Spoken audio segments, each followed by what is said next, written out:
जहां तक वेस्ट बंगाल की बात एक बार दोबारा उठी है, तो मैं एक बार और स्पष्ट करना चाहता हूं कि संविधान के अंतर्गत हर संवैधानिक संस्था को अपना दायित्व निभाना होता है। आर्टिकल 324 सब क्लॉज 6 के तहत मतदाता सूची तैयार करने के लिए या मतदान कराने के लिए जिन भी चुनावी कर्मियों की आवश्यकता चुनाव आयोग को होगी, वो राज्य सरकार मुहैया करा के डेपुटेशन पर देने के लिए बाध्य है।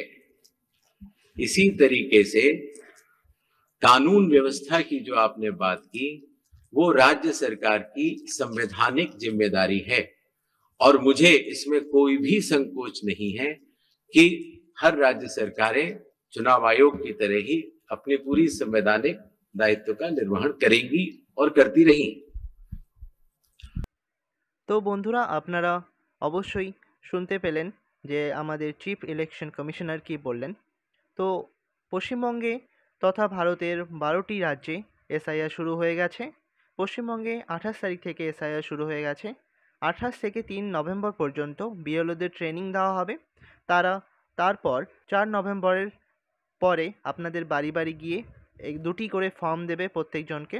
সেই ফর্মটি ফিল আপ করে আপনাদের বিএলওদেরই দিতে হবে। ওরাই সব কিছু বলে দেবে, আপনাদের কোনো চিন্তা করতে হবে না। আপনারা একদম নিশ্চিন্তে থাকুন, কোনো ভয় পাবেন না। এসআইআর হতে চলেছে পশ্চিমবঙ্গে, তো আপনারা ভয় পাবেন না। আর বাকি অনেক তথ্য জানতে আমার চ্যানেলটি ফলো করুন। আমি এ নিয়ে অনেক ভিডিও বানাবো, কিভাবে ফর্ম ফিল আপ করবেন, কী কী ডকুমেন্টস আপনার কাছে থাকতে হবে, আর 2002 সালের ভোটার লিস্ট কীভাবে ডাউনলোড করবেন, সমস্ত তথ্য আমার এই চ্যানেলে আপনি অনবরত আপডেট পেতে থাকবেন। আপনারা নিশ্চিন্তে থাকুন, বাড়িতে থাকুন।